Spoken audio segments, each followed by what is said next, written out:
Welcome back to the Janus Project. Janus here. We continue the coverage that is E3 2016 with a keynote press conference that was Bethesda Studios.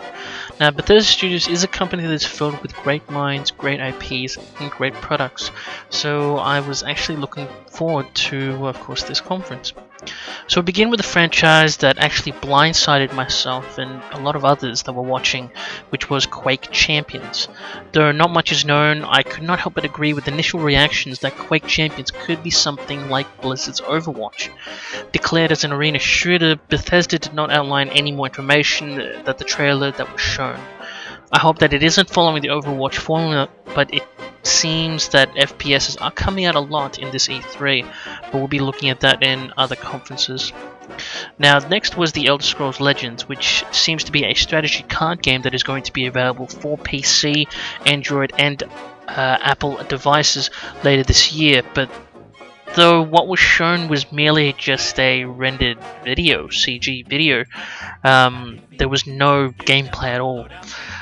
It has left in my mind that this game could be just like Hearthstone, but of course set in the world that is Elder Scrolls. It is confirmed to be a free-to-play game, but I wish I could say more on this because without any gameplay, it's hard to gauge, and at the moment we could be looking at a Hearthstone clone.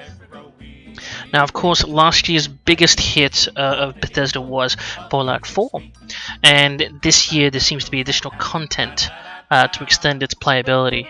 So the content such as contraptions that enables players to build their own elevators, sorting machines, armor racks, and tracking kits, just name a few, will be available actually in a week's time.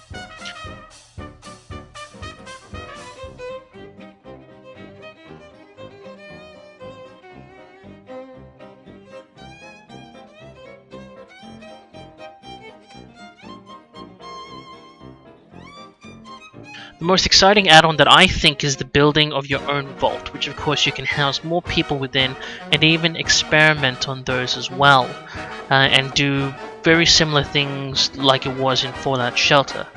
The playability, I feel, with these add-ons are excellent, and there's going to be plenty more options to explore.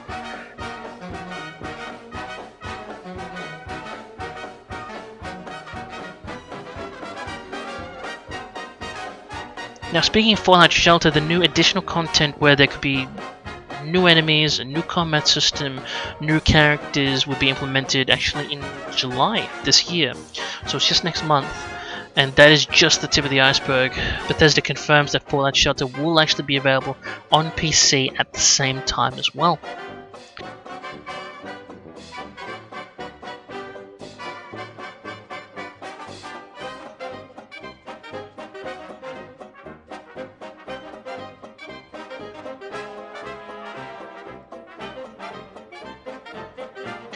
Now, Skyrim seems to be getting a facelift, remastered for the PS4, Xbox One, and PC as a special edition, so that's a really noteworthy addition because for those who don't have the last-gen consoles or whatever reason it may be, can catch up with now with the new next-gen consoles, or the current gen, I mean.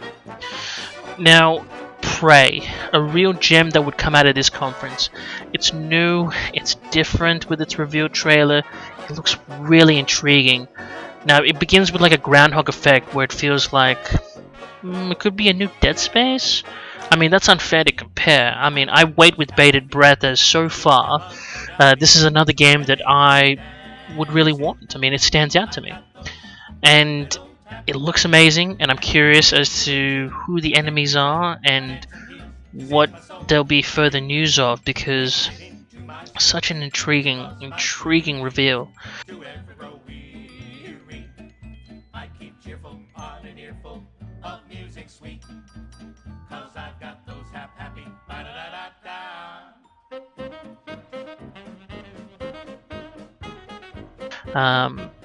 Now, after that was Doom. With Doom being just a month old, Bethesda outlined that they'll be punching out a lot more content with free updates. So, with the inclusion of the Doom Snap Map, which was when it had been released, that was included. There'll be new objects, new props, new weapons, and even tweaking the single-player campaign. For multiplayer, a capture the flag mode called Exodus and a capture and hold mode called Sector.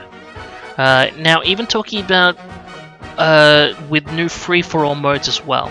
There's also a multiplayer DLC pack for 3 new maps, a new playable demon, a new gun, armor sets, taunts, plenty of extra content.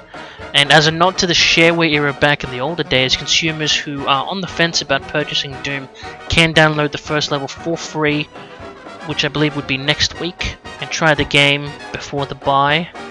Now, this is really interesting with Doom releasing out all this content, but it's primarily for the multiplayer scene, not much for the single player campaign of the game. Now, the Elder Scrolls Online fans will be able to download the Brotherhood content expansion. Also, as an announcement, there is a 1 Tamriel update that allows players to explore the entire world regardless of their own particular level. A first announcement for virtual reality is Bethesda VR. Now, not even EA mentioned anything on VR. Bethesda VR at E3 are showcasing both Doom and Fallout in virtual reality. What is interesting to note is that Fallout 4 virtual reality will be available to HTC Vive in 2017, but there was no mention of the Oculus Rift. And I believe at E3 now, the guests for E3 can experience that, and I believe they did show that after the conference where there was a line for it, or an empty line, but there are booths to experience that.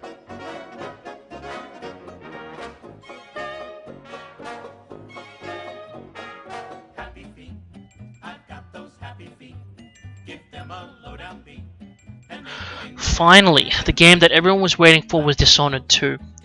Now, although this was announced at last year's E3, this year was a really hefty showcase of gameplay, in-game environments, character abilities, and the lore. The chunk of information was saturating fans' appetites, I believe, with in-depth explanations of how to kill your foes, and even revealing that players will have the choice of 2 characters, Corvo Attano from the first game, and Empress Emily Caldwin of the Empire of the Isles, in which this story is set 15 years after the first game. My take on this part of this conference was a lot. I mean, I can't use any other word than saying saturated, for the fact that the demo that they showed was great. It was in depth, maybe a little bit too in depth, and then they said that they wanted to show the trailer, or the world premiere trailer of the game, and the trailer showed almost everything that was in the conference demo, which felt a little weird, maybe a bit pointless, but then again, I don't know, it was a weird take, but that's the official world premiere trailer now that is out there that you can see.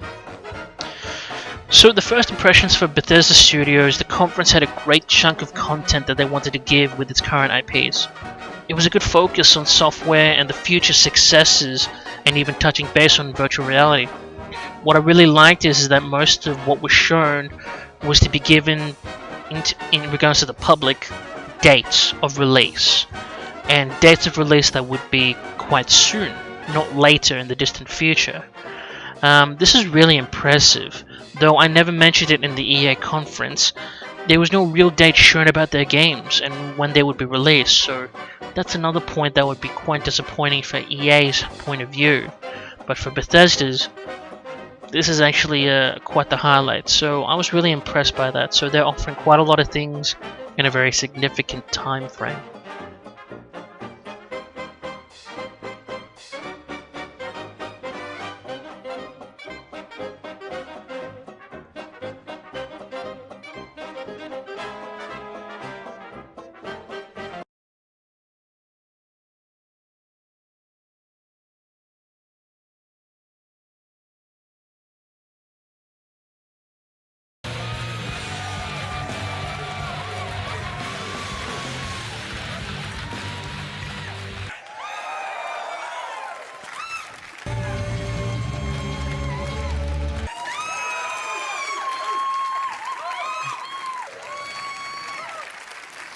In November.